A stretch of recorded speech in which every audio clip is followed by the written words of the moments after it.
Here's a good quarterback. He's going to be really good. If you're saying, oh, wait, you can't talk like that, people will get mad at you. You don't understand. I could do that. I could say, Mendoza, what's up? ¿Qué pasa? I could do that because I'm friends with Johnny Boy.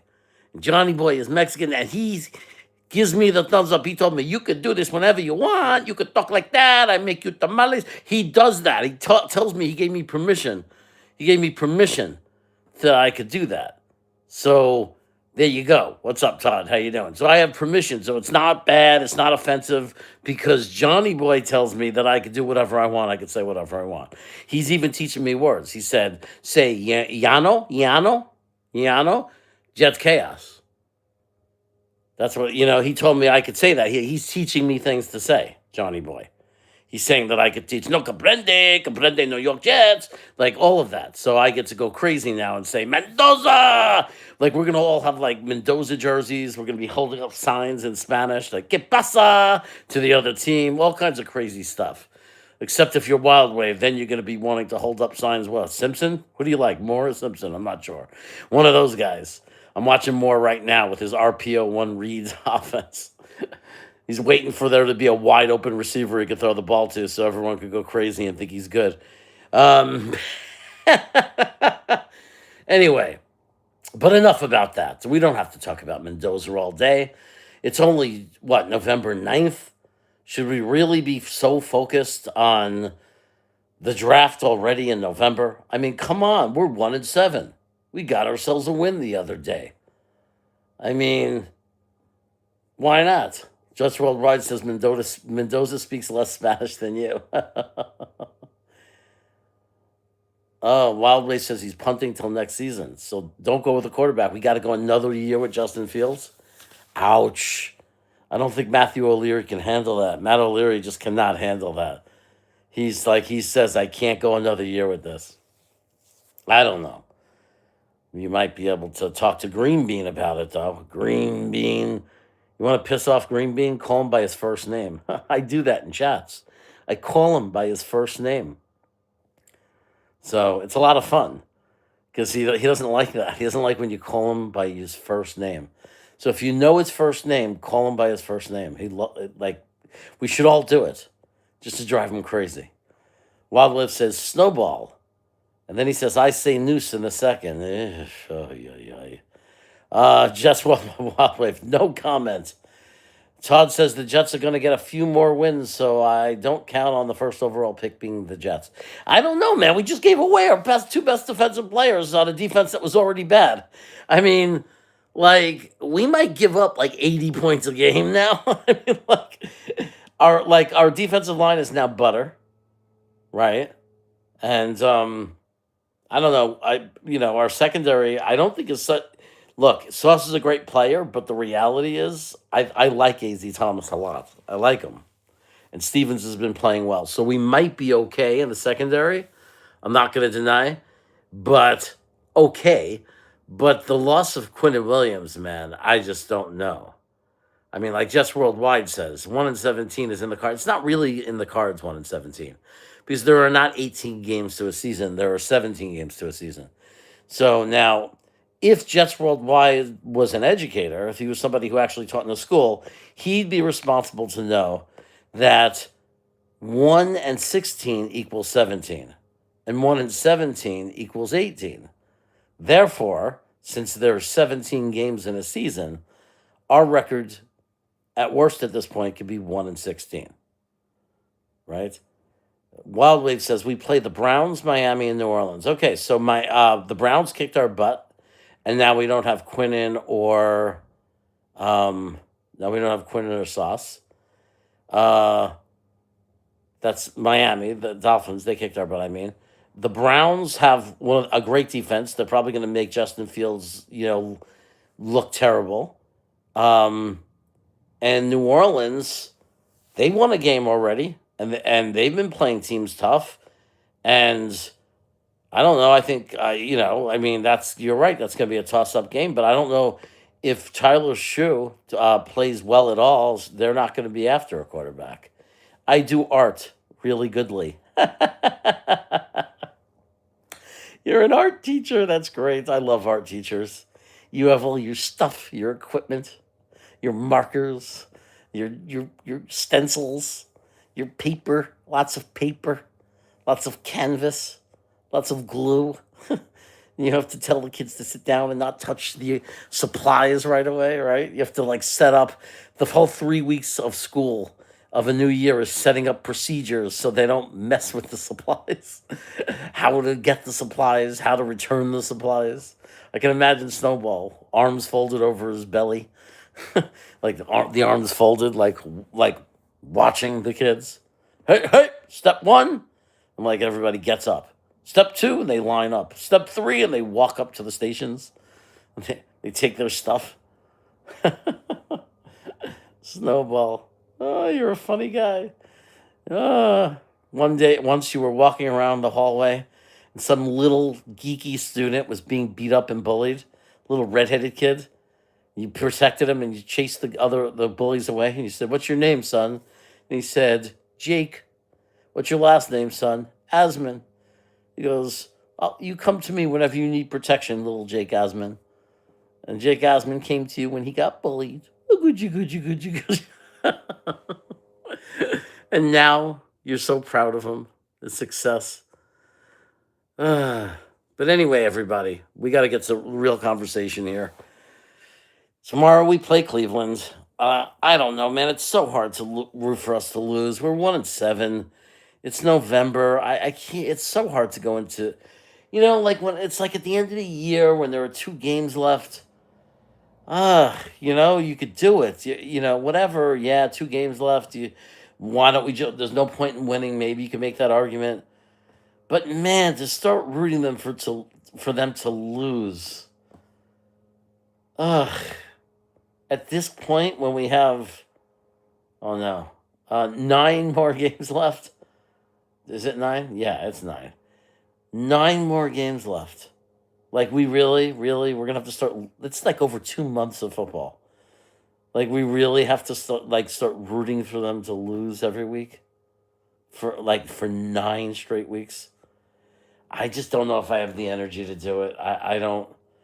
I mean, I want Mendoza, but maybe we just need to, just for the next 3 or 4 games, just see which way the season's gonna go. If we lose a bunch of all those games, then we start rooting for the tank. But if we win a few of those games and suddenly we're 4-8, 4-9, then it's done. Then we're just gonna be like we always are, picking at 8 or 9. Something like around that area. I don't want the Giants to pick in front of us. I hate it when the Giants get to pick in front of us. Like their fans always act like they're so superior to us. They always have this feel that things are going so much better for them. Yet it seems like every year they're ahead of us in the draft. Like how's that possible? Mark Sanchetti says, I almost said spaghetti. No, we want them to win. All right, Mark Sanchetti. I can get behind that. Am I saying your name right? Is it Mark Sanchetti? I mean, if I was in Staten Island and I came across you and you showed me your name on a driver's license, I'd say, or if I was a teacher in a school, I'd say, Mark Sanchetti? Mark Sanchetti? I mean, I would definitely guess Italian. The Mark is a little bit of a throw-off, though, the first name. I don't go into, I go into an Italian household. It's usually, there's Anthony, there's Joseph, there's David Anthony, there's Charlie, there's Pepe, there's Giacomo or Jack, but you don't really get a lot of Mark. Hello, I'm Mark. I'm Italian. So are you Italian or are you not Italian? I mean, the last name feels Italian, but the first name really is throwing me off. A lot of Jews like me named Mark. Mark Schwartz, Mark Cohn, Mark Lieberman, Sacchetti. Okay, there I go. Sacchetti. I should have known that. I worked in an Italian restaurant for my whole life growing up. I should know that it was obviously Sacchetti. You obviously make the CCH a K, so it's Sacchetti. Obviously. I don't know why I wasn't able to do that initially, but I don't know. I'm tired. I'm old. It's been a long time since I've worked in that restaurant. I started there pushing the dough in these little pans in the oil. Like my friend David we'd make the dough in the big machine. It would be about, I don't know, 60 pounds. We'd put it onto the table, this giant table, the basement. And we would, first he would cut a cross in it and do the whole, Catholic thing. And then he would start cutting the dough, and we'd have a scale, and we'd have to cut it to exactly 1.5 pounds. It was 1.5, yeah, 1.8, yeah, it was 1.5 pounds.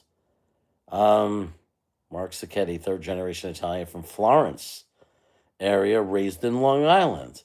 I love Florence, man. That is my favorite city in Italy. Me and my wife went twice in 1 year because we liked it so much. We flew to Milan and we met somebody. We rented an apartment in Milan, and we were supposed to go to Florence with them, but we got there 4 days to Italy before they did. So instead of going to Milan right up from the airport, we went to the train station, and we went. It's about 2 hours. We took the train to Florence and spent the first 4 days in Florence before our friends even arrived in Milan, and it was great. Like the best food, steak Florentine. Oh my god, like the best. And they cook potatoes with the steak. So it's like cooked in steak fat. Oh my God, it was so good. So good. And it was just the best restaurant. They had something called butter chicken. It was the most amazing freaking thing. Tortellini and broth, um, artichoke tarts. It was like an omelet, but it was just insane, like so delicious. Wine poured in like freaking, like I felt like I was in the mob kind of glasses. You know what I mean? Just like regular thick round glasses for the wine. Um, it was so good. And then the thing I loved about Florence is we walked the whole city. We never got in a cab. You never had to. You walked the whole city. Every museum. We saw the statue of David. We saw everything. We walked along that river. We did everything. Walked over that famous bridge. All of it. The Central Market, the Market Centrale in Florence, might be my favorite place in the world. The first floor is all ingredients. The second floor is about 30, 40 booths, like stations in a big perimeter. And one of them in the corner is just a wood oven pizza thing, a giant wood oven, and they're pumping out pizzas. And when I was there, it was 8 euros, 8 euros per person for these magical pizzas. And then you can go to any of these little stations for the pasta, and it was like whatever. They just give you a bowl of pasta that they're making in front of you, and then they cook it and put this magical sauce on it, whichever kind you want. It's just so good. It was just amazing. And there was a butcher there slicing up prosciutto and making cheese and prosciutto plates. I mean, wow, just like unbelievable. It's Billy SBC. I thought you were in North Carolina. Why do you need therapy for Long Island traffic? You know how you handle Long Island traffic? You have to be prepared that you know it's going to happen. So you just find good music, breathe deep breaths, and just know that you're going to be in the car for a while. And that's just the way it's going to be in Long Island. You know what I mean? You just go and you sing songs that you like. Like, oh yeah, I tell you something. I think you'll understand. Unfortunately, I'm on Long Island. Well, Long Island has a lot of great food, dude. You can go to, what is it, Ben's Deli? There's like a few of them. Ben's, really good place to go. Get yourself a pastrami or a corned beef on rye with some spicy mustard and a knish. Uh, anyway, back to Florence. Florence was amazing. So then we went back to Milan, met our friends, and then we said, you have to come with us back to Florence. So we went back to Florence because it wasn't on our itinerary, but we did it anyway because we had to take him to this restaurant that had the butter chicken that was so amazing and famous. And so we did this whole thing we went back to Florence the second time. We went to Venice. We went to Lake Como. And then what happened was this was in spring because we got $500 round trip tickets each from JFK right to Milan from that Air Emirates airline, which is actually a pretty good airline. And then we off to see Predator Badlands. Oh, what is that? I want to see that. Um, And then we later in the summer saw the same deal, and me and my wife said, let's go back to Florence, and we went back. I know we have to do Cinque Terre. We definitely have to do Cinque Terre. We want to do all five towns. We want to do like the five towns of Cinque. We want to definitely do it. We didn't get to go last time, but our friends said that we're not allowed to go unless we go with them, the same friends. But anyway, back to what we were saying. Sacchetti. um, oh, Florence. Now you got me thinking about Florence, man. It's just freaking the best place in the world. So third generation. I wonder if you live near Stony Brook University. That's where I went to school. So I got familiar with Long Island. Back then, we used to hang out in Huntington. That was the night spot. Or we'd go to Port Jeff for happy hour. But now it turns out that Hop Hog is like the big place to go at night. When I went to Stony Brook, Hop Hog was like a one horse town. We made fun of people, not made fun of, but like we made fun of where they would talk about the fact that it was a one horse town. But now it's like a very, very hotspot type of place. So, yeah. I had friends in Wantagh. Wantagh. I used to go out to, West Hempstead, New York, Garden City. Okay. I used to go way out on Long Island, past Stony Brook, past exit 62, and get off and go to the wine country out there. I used to like it there, the wine country. My wife used to like to go wine tasting out there. And then sometimes you could, you could go wine tasting there, but when you drive up the road, if it was the right season, like October, like at the right season, they had corn on the cob, and they would like dip it in a pot of butter for you, and you stop on the side of the road. Oh, so good, so good. Why am I always talking about food? You're in Nassau County, the place the Jets had to left to go to New Jersey. I remember, man. I used to go to the Nassau Coliseum. I saw Pink Floyd there. I also used to go to Jets training camp out in Hofstra, and I used to watch them. A guy yelled at me. I was a kid, and there was a big, big freaking guy. Imagine Dano instead of the opposite of Dano. Opposite Dano guy, right? Instead of a skinny, tall guy, he was like a little bit shorter and stuff, but he was like the opposite, like wide as can be, like a truck. And he's got crutches, and I said, "Who's that? Who's hurt?" And this guy looks at me and he goes, "Bill Baldwin got hurt in practice yesterday." That's how he said it to me. I'm that guy now. He was like me. He was a bald, fat guy, old guy. I mean, that's me now. But basically, it was like me turning to some poor kid who's 15 who doesn't know anything and saying, "That's Joe Tipman. Got hurt in practice yesterday." It was like the same thing, except Bill Baldwin. Who's he? He wasn't Joe Tipman. So anyway, I'll never forget that guy saying that to me. Bill Baldwin got hurt in practice yesterday. But anyway, that was the same day that I saw Mark Gastineau come walking out. That was a pretty cool experience. He was a star, great player. No wine for me. I'm sober 30 plus years. 37 plus years. Well, good for you, man. I have so many clients that I'm helping or I'm trying to help stay sober. I can't even tell you. It's so freaking hard, man. People have no appreciation for when you stay sober. But like first I get them to like get sober. And then what happens is we're successful and they stop, and it takes about a month, and then the trauma kicks in, right? Then they start remembering, or it starts to come out why they started drinking so much, like what they were trying to numb, like what the alcohol was covering up, and then I have to kick in and do the trauma therapy, like we have to process the shit that happened, so this way it's much easier to resist alcohol when you don't have you could resist it your whole life, but it's easier if you process the trauma. Then you're not trying to numb anything anymore. You don't have to do replacement behaviors because you become okay with the things that happen. So, but man, it's rough, man. It's rough, but it's like I didn't even realize that when I went into therapy that was going to be it. But like half. It's such a high percentage of my clients. I mean, I spend every day. I have at least one client, if not more, where it's about sobriety, and alcohol mostly, but a lot. Also, I have some that, I have a client, is trying to stay off fentanyl, and that's not easy. JoJo wants to lose out and save all our draft capital. I think we have a lot of draft capital no matter what. play ping pong around like crazy. Long term sobriety is rare for a lot of people. It is because most people never. Oh, off to see Balance Go Jets. Well, take care, man. Thanks for sharing. And the reason it's a reason a lot of people have trouble staying sober is because they fight the alcohol, they get sober, they do some meetings, but they never really do trauma therapy. I'm a trauma therapist, so I'm such a big advocate of that.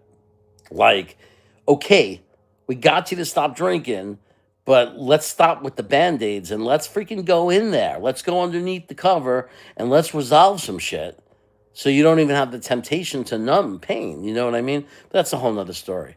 But yeah, but if there's anyone listening that hears that, like, I'm totally serious, man. Like, you get sober and you're having trouble coping still because you got some bad shit that happened to you. I cannot tell you enough how valuable. Just find a therapist that does EMDR, brain spotting, exposure therapy, some type of trauma therapy. It is so, so helpful. I know it's scary in the beginning and you have to face these demons, but man, when you let that stuff process, I'm telling you, it works. We've used brain spotting to help people who have come back from wars, man, with PTSD and return their life around. Like, it really works. I went to Nassau County every weekend. I stayed in Far Rockaway. Every time I hear the words Far Rockaway, Rockaway, I just think of the Ramones. Rock, rock, Rockaway Beach. Rock, rock. We could hit your ride to Rockaway Beach. There was a place where we'd go past Kings Plaza. We'd go Kings Plaza towards the water, over some bridge. And there was a place called Gateway where we'd hit softballs.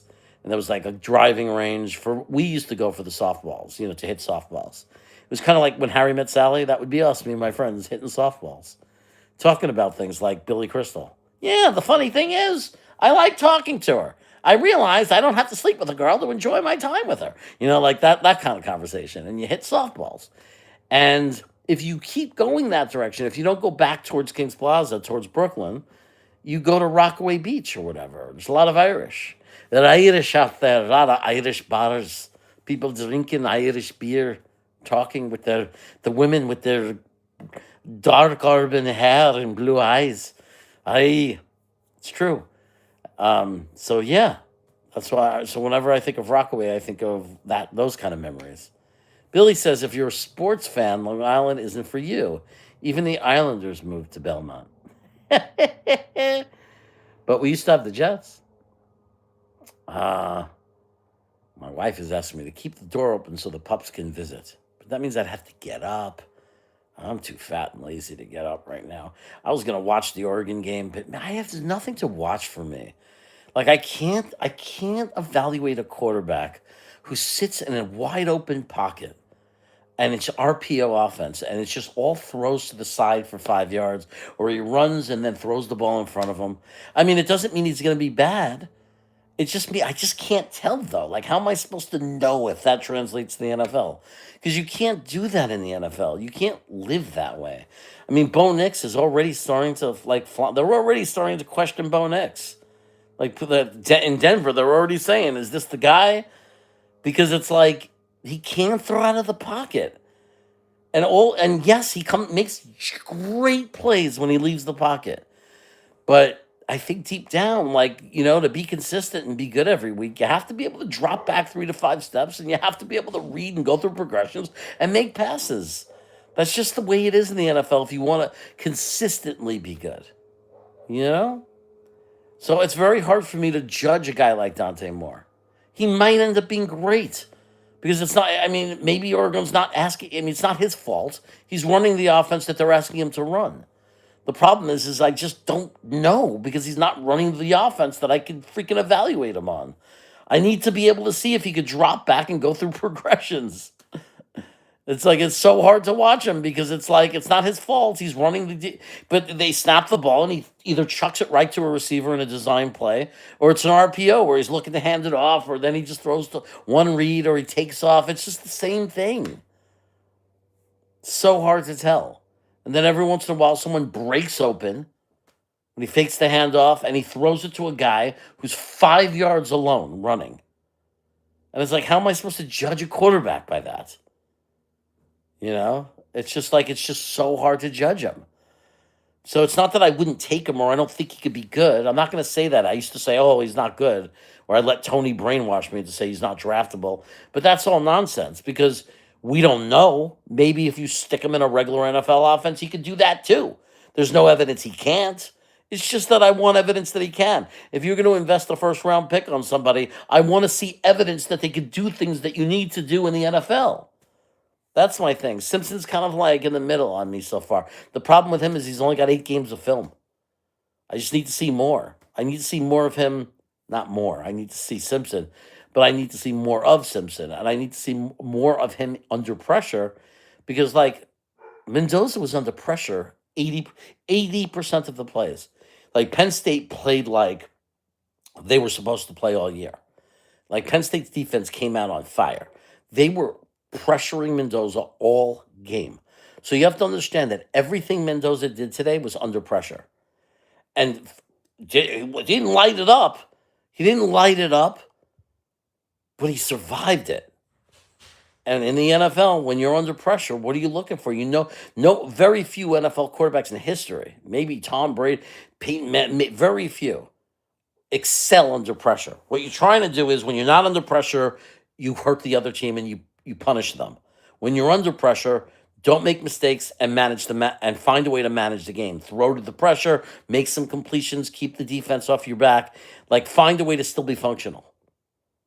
I'm seeing how about Archie Manning. He's recovering well. He had a tough adjustment. He's looking very good now. I think that Archie Manning is probably not going to come out though, because I don't know if he's come back enough. Unless they, yeah, I don't know. I think he's going to stay in school. But if we didn't take a quarterback, then I would watch Arch Manning next year, and I would not hold the first few games of this season against them. It's perfectly okay for it to take some time for a quarterback to adjust to a new level. Coming into Texas, that's a lot of pressure, and he's looking really good now. If he came out in the draft, I just don't know. I don't know what draft. I don't know what rounds he'd be worth taking at this, because there's not. Again, I don't know. It'd be hard. It'd be hard to know when to take where he should be drafted. Um, Mendoza's the only one who fits the Parcells checklist. Well, he's certainly the only one that I see right now that's dropping back 3 to 5 steps, progressing through real progressions, playing under lots of pressure, making tight throws in tight spaces, not throwing to only open guys. He's the only one that's showing the ability to do all that stuff right now. Doesn't mean the others can't, but he's the only one where there's actual film of it. So it's hard to rate the others, That's just how I feel about it. Um, you're saying no, Archman. Luck was great under pressure, but the Colts let him get sacked and he retired. Well, yeah, too many concussions, right? I mean, if you get too many concussions, he was smart to retire. He didn't want CTE. He said, I got enough money. I don't need to be a brain dead. I don't need to be a vegetable. So Al Toon did the same thing. Maybe a little too late, sadly. Al Toon retired. Everybody was surprised. He was still really good. He retired because he was seeing double. He said, I don't want to, that was before we even knew about CTE. And Wayne Corbett, man, his life's not easy, man. He's got some pain and suffering. So, he's definitely probably suffering from a little CTE. I'm pretty sure of it. So it sucks because I love Wayne Corbett. That's my boy. I'd do anything like to see him not suffer. He gave us everything, but man, he's paying a big price. I know it's not easy for him. But he's okay so far. He's on, he's doing podcasts and everything. He seems all right. Not interested in Kyler or Burrow. Rather draft Mendoza and sign Mac Jones. That's interesting. Mac Jones, solid backup quarterback, But I mean, he's only as good as his coach. That's why he's a backup quarterback, I guess, right? Because he's only as good as the coaching staff. He's not a guy that rises above. Burrow, I don't know, man. It depends what the price was. If Mendoza was off the board, let's say we end up winning 4 or 5 games, and Mendoza's not in the cards, and there's no one else, and the Bengals are willing to trade Burrows, which I don't see why they would, but if somehow that became an option, it would be very hard to argue that. Very hard. Because that's not us getting a 34, 35-year-old quarterback. Like he's 29. You know what I mean? There's 4 to 5 years before you even start to think about age. So but I just don't see why the Bengals would trade him. I just don't see why. It's so hard to get a quarterback, and he took him to a Super Bowl. That would be like them picking him. That would be the Bengals picking the coach over the quarterback. That's what that would mean. That would mean the coach managed to convince the organization that it was Burrows that was holding them back. I don't see him winning that fight. You get a quarterback, you hang on to that quarterback. What are you going to do if you're the Bengals? You're going to take a whole bunch of draft picks and start over and hope that you could draft a Joe Burrows? I mean, when he's healthy, he's one of the most talented quarterbacks in the NFL. Top five, easy, with no argument. So uh, it just Burrow could ask for a trade. I guess he could. I guess he could. I don't know. I'm not so big. I'm not such a giant. I'm not so giant on it. You know what I mean? I'm not like this guy that sits there and thinks we're going to be drafting, uh, like trading big trades, blockbuster trades. Like I would have to see it. Like it would have to like be announced or something. You know, the Bengals are looking to shop Burrows. It's like everybody, Ian Rappaport, like they're all saying it on purpose. The Bengals want purposely putting it out there. Like very public. Um, then I guess we'd have to talk about it. If Joe Burrow asks for a trade, or they announce they're going to trade him, then we have to have that conversation. There's no question about it. That conversation must take place. Really, Jake Osmond, you have to go live now? I figure it's 5:30 on Eastern time, 2:30 Western time on a Saturday, and you have to go live? Like, don't you ever leave the apartment? You live in Manhattan. You never go anywhere? You can't just take a day? You've got to go online. You fucking pain in my ass. I'm gonna be hanging out with Jake Asman in 2 weeks. Not next week, but in 2 weeks, I'm gonna be hobnobbing with him at Matt O'Leary's wedding. But I just watched my number go from 14 to 8 in 2 seconds, right when the Jake Asman thing popped up. Like, fuck you, man. It's like, fuck you.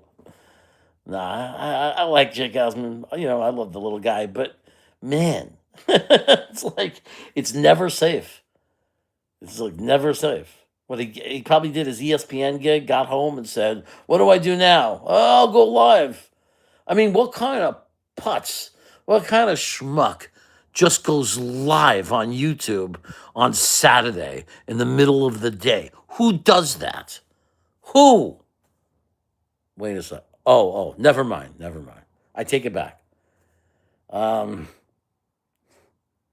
Fission TV says that Jesus loves me. He does? He loves me?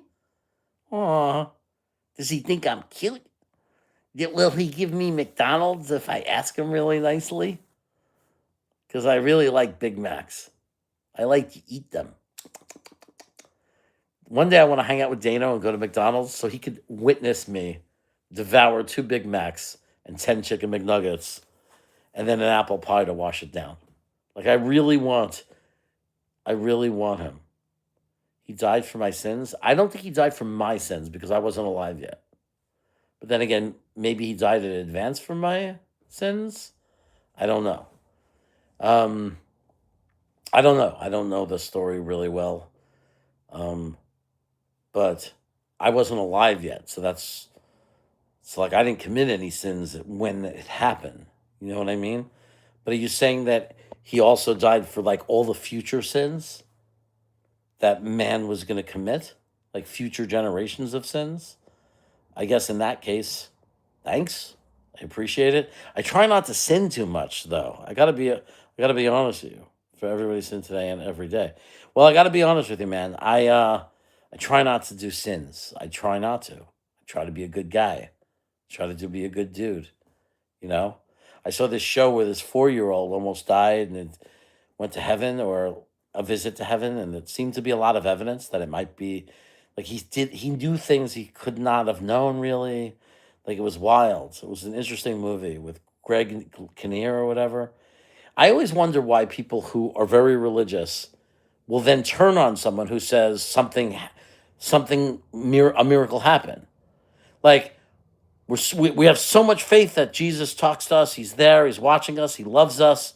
And then as soon as somebody says something happens that seems, not likely or not common, even the church turns on him. Like the church turned on this guy. He was a pastor, and his son almost died, and then started saying things that he saw while he was being operated on, that he was in heaven. But he started saying things that he saw that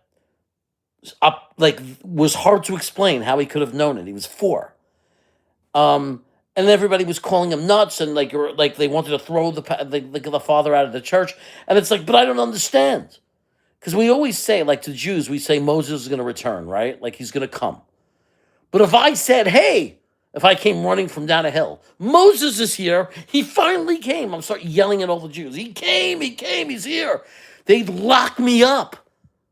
But that means that if he ever comes, the first one to report it, they're all going to call that person nuts. So when something actually happens, we call people nuts. So at what point, like when are we going to believe? Like, that's what I don't understand. That's what's so complicated to me. The first person that comes running to the Jews and says, Moses has come, we're saved. They're going to lock that guy up in a mental institution. But why? What if Moses really came? Do you know how funny would that be? Moses comes, guy like me sees him, starts running down the hill. Right? I start running into Brooklyn, into Williamsburg. Oh, he's here. Moses is here. And all these freaking Hasidic Jews start attacking me. Oh, Makas. And start attacking me. And Moses is watching this. Like, so I don't know how any miracle can happen if nobody's going to be willing to believe it. Fishing, can he fix the New York Jets? That's a good question. Modine says Jake Osmond doesn't know shit about football. Oh, God. I didn't say that. Is your football channel back, Jeremy? Well, I'm here, Mo. I'm here. You just got to read the Bible. Okay. Danger says I'm blind. Modine says, did you see Mendoza become a bust for the Jets during surgery? Modine is like a funny guy. Fish and TV. No, there'll be no triumphs from the sky when Jesus comes back. There will be trumpets from the sky. Okay. I didn't know that the Bible said that. Danger Zone, Moses Mendoza. Well, let's not. I don't want to offend fish on, so be careful. Modine says, I just read on Twitter Mendoza might split the Red Sea. LOL. I don't know. I mean, I think that if any quarterback that comes in and like if they were to win a Super Bowl for the Jets, it's kind of a miracle. Wild Wave, yeah, Jake really doesn't know. Okay, you guys are attacking Jake Osmond. Look, he's put me on his show a lot, guys. He's given me a lot of exposure. He's been nice to me.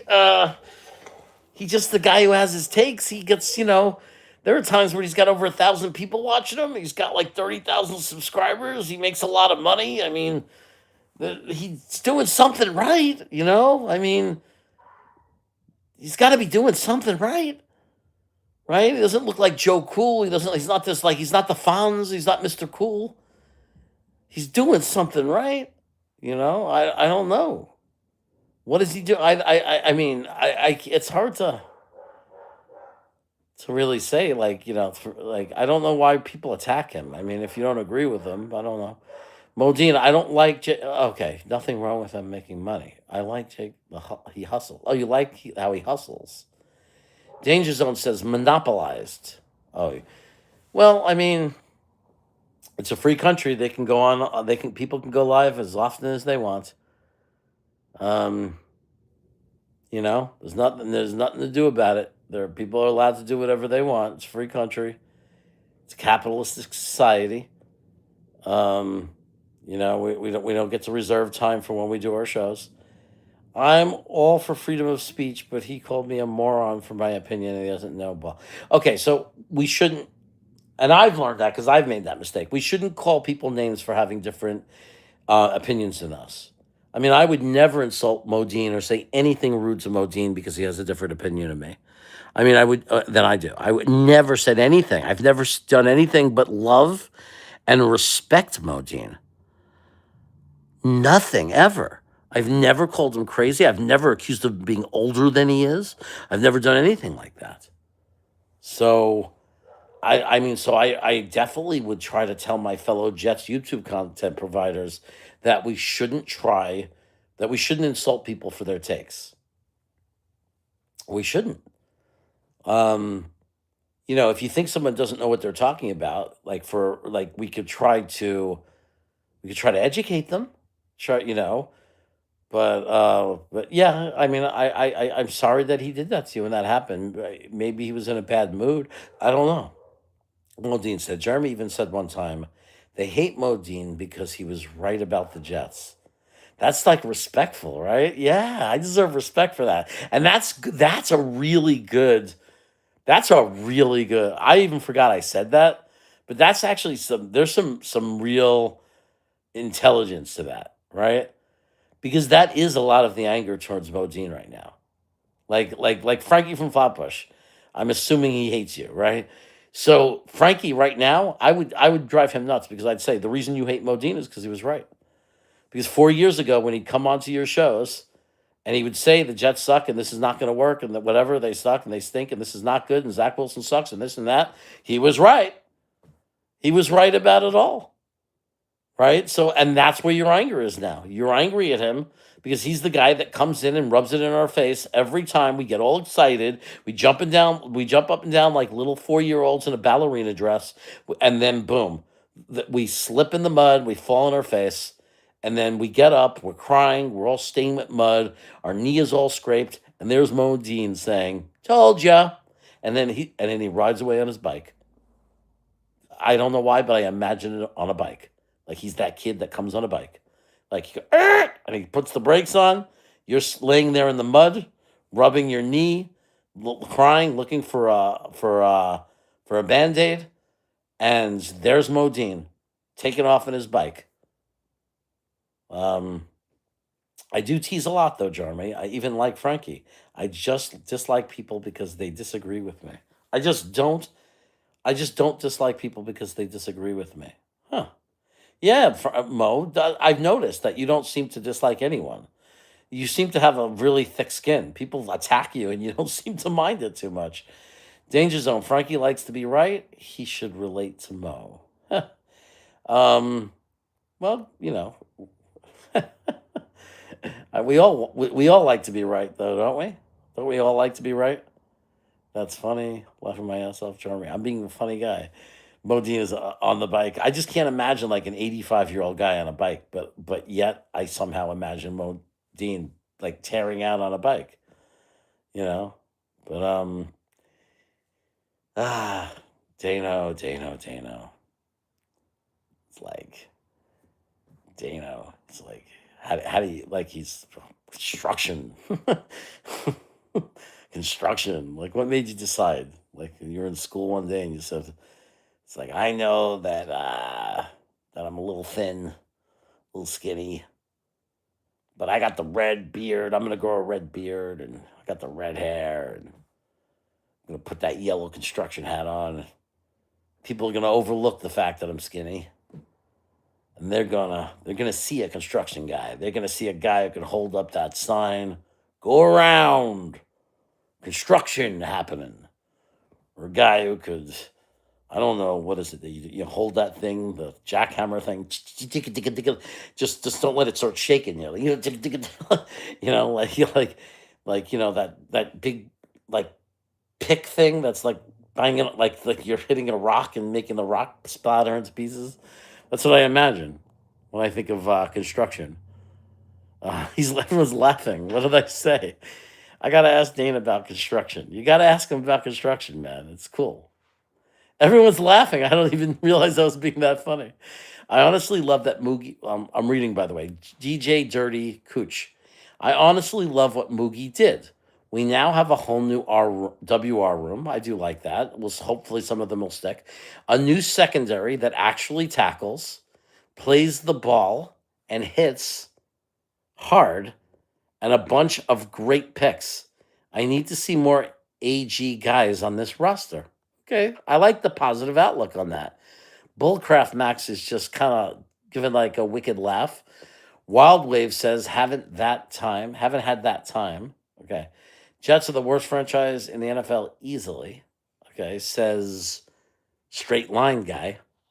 Well, I didn't know you could do that. You could have a username that's just a straight line. That's the best.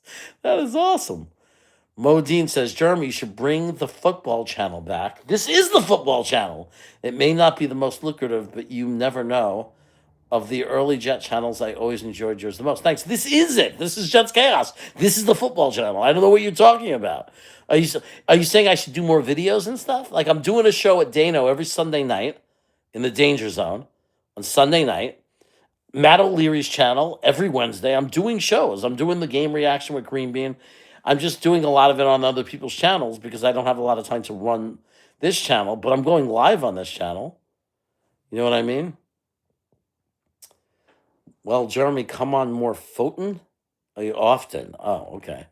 Let's see. What does Straight Line have to say? When will Woody sell the team to someone competent? I don't know if he's ever going to sell the team.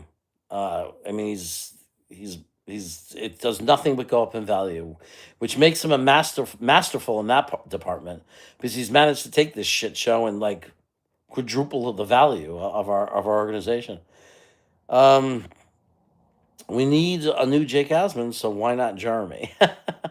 I don't know. Well, look, Jake has this skill of like, first of all, he's like trains for real. Like he's a real broadcaster guy. Like he works for ESPN. He could do things I can't do. He could interview people and be prepared and be really smooth and he has the background and the professionalism with the headphones and like it's like he has that feel to him. He I don't know, man. I mean, he's got thousands of subscribers. You guys, I appreciate you guys that like me and support me, but it's only a bunch of you guys, and most people hate my guts and don't like me. They think I'm a bald, ugly, fat Jewish guy. I mean, I don't know what to tell you.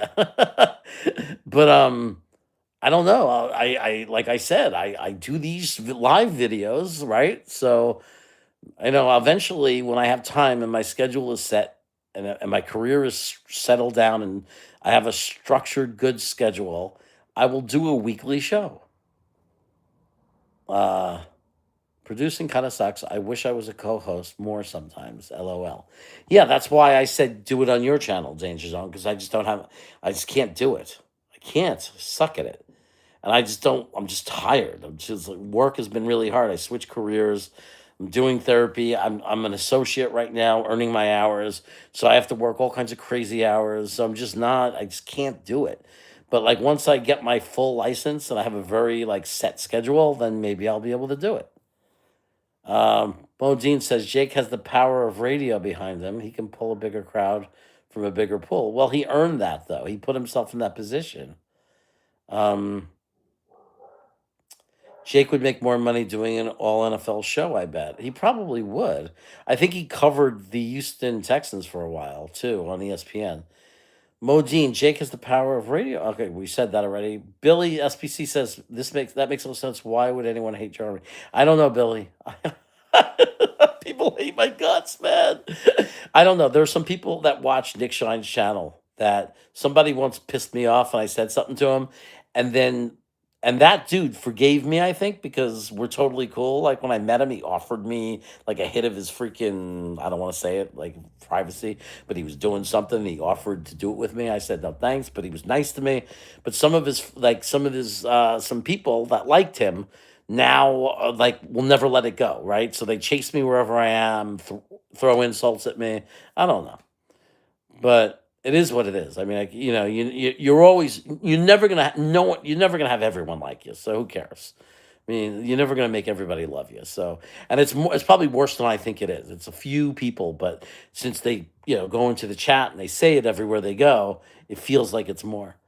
Um, Nick Wannabe says Nicker Watanabe says, "Yo, group oil." Group oil up session. Get ready, guys. What the hell? Baby oil time. Okay. If you hate Charmy, it's because you hate. Cancel culture is on the way out, we hope. Yeah. I mean, I have no problem with boycott. If you don't like something someone does, a comedian, if you don't like a store because you find out that they support something and you choose not to shop in that store because you don't want to give them your money for them to put it into something you don't like, that's your choice. That's America. That's boycotting is fine. But the purpose of boycotting is, let's say you say, I'm boycotting that place because I don't like where they put their money, and then they change their behavior and they stop putting their money there because a lot of people boycotted them. You're supposed to go back to them and give them your business because that's the whole point of the boycott, to change the behavior. If you never go back to them, then it's canceling. And that's really stupid because then what people are going to realize, or businesses are going to realize, there's no point in changing the behavior because they're not going to come back because they didn't really boycott me. They canceled me, right? So it's just stupid. That's why it's stupid. And I don't like it. It's about as political as I'll get.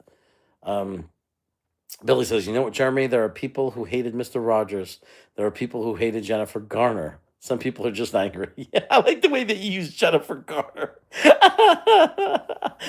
great that you use Jennifer Garner, right? And it's such a good, and I get it with the Jennifer Garner because, like, there's nothing you can hate about her. She's fucking gorgeous. She has this sweet disposition. Like, you cannot. How can you not like Jennifer Garner? She's hot as hell. She's like there's nothing to not like about her. So I totally get it. It's so funny though. I love that you use that as the analogy. Sean Dog says, "What up, Chaos? I'm taking a shot of Ciroc Peach Vodka. Oh, that sounds nice. Kicking back, watching Jets content. That's cool. I like that. It sounds very relaxing." Uh, okay, I'll ignore that person. Good point, says Danger Zone. R.I.P. Charles Kirk. Definitely nobody should be killed for their political beliefs, and certainly nobody should be killed for practicing their freedom of speech, especially in front of their children. Jojo says, looking forward to seeing Ty Simpson going against LSU defense. Um, yeah, I actually think that's a good test. I mentioned that today, that I think on Twitter, that I think Simpson's going to have a test today. Like, we're going to get to see some stuff. By the way, who else saw Mendoza lead that game-winning drive? I watched the whole game, man. It was amazing. That's exactly the kind of quarterback I want, man. A quarterback who has ice in his veins when it matters the most. And do you see how much he was throwing under pressure and tight spaces and ball placement, and freaking loved it. It wasn't a perfect game, but who cares? I don't have to. A guy doesn't have to be perfect to be draftable to me. It's very, so it's like totally fine. It's just that, look at the things that he can do and what he's capable. I love Mendoza. Hope we get him. Danger Zone. Jeremy, our show tomorrow is my first chance to sound off about the trades because I was busy last night. Can't wait. That's going to be great. I can't wait to hear you sound off about the trades. Billy SBC says, sometimes people hate you because they feel they can't be you. Man, I hope they have better ambition than being me. No, well, I mean, whatever, man. People hate. People are gonna hate. I mostly, when people are hateful to me, and I don't think I really deserve it, or like it comes out of nowhere, I usually, as a therapist, like think to myself, I wonder what happened to them. That's like what comes into my head. Like, I wonder what happened to them that's making them have all this hate and anger. Because obviously, people who are happy don't typically hate other people or look to hate other people. Um, Barney says, I'm going to the game alone because my friends are crazy. My friends aren't crazy. Any tailgates or anyone else want to meet up? Barney, I can only say, if you can't find anyone, you could look into getting a ticket to Trader Joe's, or Trader Joe's. Oh no, he's not allowed to serve liquor anymore. I don't know. Yeah, good. You should find someone. I don't know if you know it, but you should go onto X and like check out and see if you can hunt down. I don't know if you like the guys from X Factor, but Joe Blewett always takes a big bus of people to a game. I think he tailgates every game. So the guys from X Factor, Joe Blewett, if you contact them, they might let you party with them or hang out with them a little bit. Maybe they'll tell you to bring something. Who knows? Well, Wade says he was meh. Dirty, you probably didn't watch the game, really. DJ Dirty Coach or Cooch says, our new wide receiver room is super slick. We need a high IQ quarterback who's not epileptic. Yeah, We definitely need a quarterback. Otherwise, the wide receivers mean nothing. Modine, why would you hate someone on the internet? You truly don't know them. It's just football opinions. Exactly. Jets Worldwide says, I think angry people don't eat enough. Fat people are usually happy people. I guess that's why I'm a little bit more moody when I'm on a diet. It's called baggage. People who have, yeah, people do have baggage. Modine, football debate should cause you joy of the back and forth, not hate towards the other debater. That's yeah. If only we could live in a world like that understands that. Danger Zone. I'd love to know how possible the job of talking someone off Fenty is. Man, I have a client who fucking took a huge step back with fentanyl. Man, that stuff is bad. It's not, you know what I mean? Well, okay, so here's the thing with addiction. This is where the big miss is, the big misunderstanding, okay? It's not just freaking the 12 steps and getting off the freaking shit that you're addicted to. Like, that's part one. People fall back off the wagon because they stop at that. You have to figure out why you got addicted in the first place. You have to figure out, why did I need these drugs? Why did I need this alcohol? What was I trying to suppress? What was I trying to numb? And you have to address it. You have to heal from it. And that's how you get over. That's how you get over it. People can be addicted to food. Big Green, you are talking to someone who is addicted to food. My weight is back up again. Now I have to go back on a diet. I'm up and down. I am a freaking food addict, and there's no doubt about it. But I don't think I'm covering up pain. I think it's different with food. I'm not numbing anything when I eat. I don't eat because I'm sad. I think it's a different kind of addiction. I think it's just a physical. I'm not saying for everybody, but with me, food is a physical addiction. Like hunger is physical withdrawal, feeling hungry, right? Craving, desperately needing to eat, dreaming of McDonald's. That's I mean, at least I don't think I have any trauma. I think that is and I'm not an addictive personality any other way. Like I am, I never drink a lot. I'm good with a couple of drinks, on the weekend or whatever. I've never had a problem with that. I could smoke, smoking marijuana throughout my life. I could stop on a dime, never have to do. I have like no addictive personality whatsoever, except I just can't stop eating. I just can't stop eating, man. I'm just love food. So I think it's definitely a physical addiction in the sense that my body craves it. Um, oh, cool. I like Joe. All those X Factor guys are a bit moneyball, but they're good guys. Yeah. So if you hopefully you can reach out to him before the game and just say, hey, is there any way I could hang out with you at the tailgate? I don't know if he does that. He definitely tells people to stop by and say hi. Incel Alan, next week's will be interesting. All the bad teams play against each other. Top of draft can change a lot. Yeah, we'll have to see what happens. People can be addicted to food too. Oh, wait, I read that already. You're addicted to food as well. Yeah. I just get the feeling the Jets are gonna fuck this up. They're gonna get.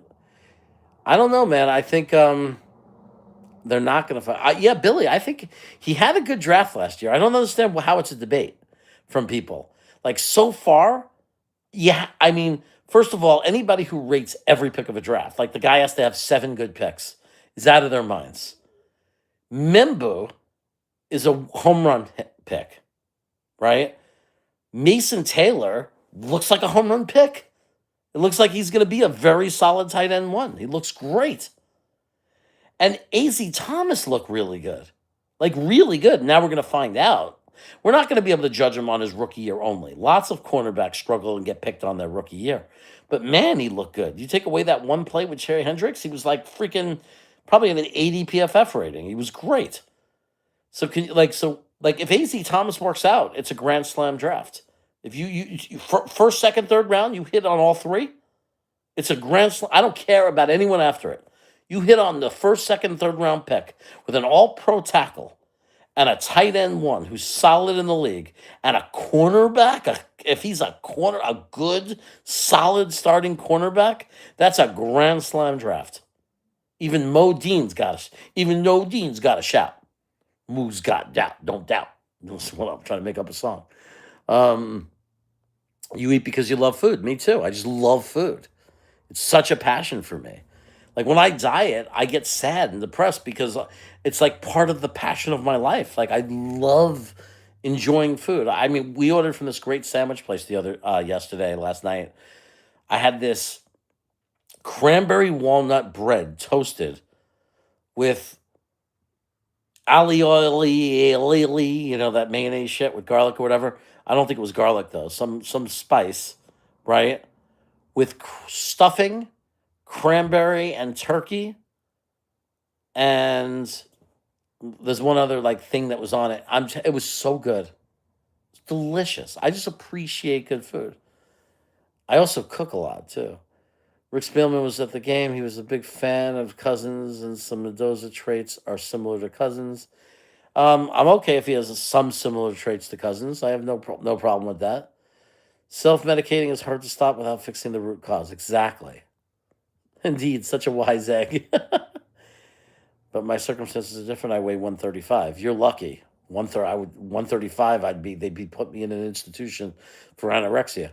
If you're going to eat, make money from it. Brooklyn Brothers Food Review plug. But it was Joe Douglas Scouts. It's very hard for me to. Everybody's saying the Scouts, the Scouts, the Scouts. When you're picking in the first, second, and third round, do you need Scouts? I don't even need to go see the guys. Like I knew those were three good picks just from what I was watching on film. Like it's so funny. My doctor wants me to be on Ozempic. I said, "What does it do?" They said, "Make sure you think about." Um, the problem with Ozempic, I once tried Ozempic only a couple of times, and I was like, I couldn't leave the house. I was like, I couldn't leave the house. That's about as much information as I'll give. Um, so I stopped taking it. New York Jets will win 3 to 4 meaningless games and pick six overall and miss out on the great. Yeah, it's the typical. Yeah, you sound like Green Bean. That's like, and I mean, I can't argue with you. It's 40 plus years of that's pretty much our story. Danger zone: 20% of Americans on Ozempic. 20%? Wow, that's crazy. The Gobbler. Yeah, that is a good name for that sandwich. It was like the Gobbler. Food is comforting. You feel much better when you eat. Your blood pressure is much lower after you sleep better. I don't sleep better, man. Because when I gain weight, it makes me sleep worse. When I was losing weight, I was sleeping a lot better. So I need to again. I'm gonna as soon as I'm done with this Matt O'Leary wedding trip that I'm going on this week. I leave on Thursday. I'm going to visit my mom in North Carolina. Then I'm going to Matt O'Leary's wedding. As soon as I get home from that wedding, man, I'm going 3 hardcore months of dieting before my niece's wedding. Modine, I wouldn't take Ozempic. It will destroy your digestive system. Consult your doctor. You definitely consult your doctor. Fun fact, I might be celiac, waiting on the results. My wife is celiac. If you turn out to be celiac, let me know. I'll tell you all the good products and everything you could eat, and we'll give you all the tricks that we've learned. Um, but usually you could tell you don't even have to get tested. You just stop eating gluten and live like gluten free for 2 weeks. And if it's celiac that was causing your problem, you're gonna feel better right away, and you're gonna know that's what it was. It might be terminal prognosis for me. It might be a terminal prognosis for me. No, it's not a terminal prognosis. Big Doritos, Ozempic had snake venom. For it. Really? Jesus Christ. Uh, but you could just. My wife found out because nobody was able to diagnose her 20 years ago. It was crazy. She thought she was dying of cancer. She was losing her hair, and a dermatologist said, "Well, were you tested for celiac?" And she goes, "No." He said, "That's odd. You kind of have those symptoms." And my wife just stopped eating gluten, and within 2 weeks, her hair stopped falling out, and she stopped, or she wasn't sick anymore, and she felt a million times better. And then it was like she eventually got tested, but it didn't even matter because it was so obvious. Like it's like it doesn't take long for the symptoms to go away if you just stop eating gluten. Because what being a celiac means is that the wheat gluten actually starts it stops your body from allowing to absorb the nutrition out of food. So you almost like are slowly dying of malnutrition. Um, And you also stop spending $100 a week on toilet paper. Billy SBC, the Jets pick sixth, and there's no top quarterback. They might trade the pick and a 27 first for a vet quarterback. Very possible that we could trade for a quarterback. Can't argue with that. Yeah, you thought gluten was made up. Wheat gluten, though.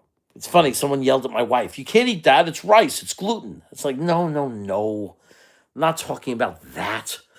You know what I mean? It doesn't mean all carbs. We mean gluten, wheat gluten. Because we have to remember that Detroit, the vet quarterback, to get where they are now, might be on Glenn Moogie's mind.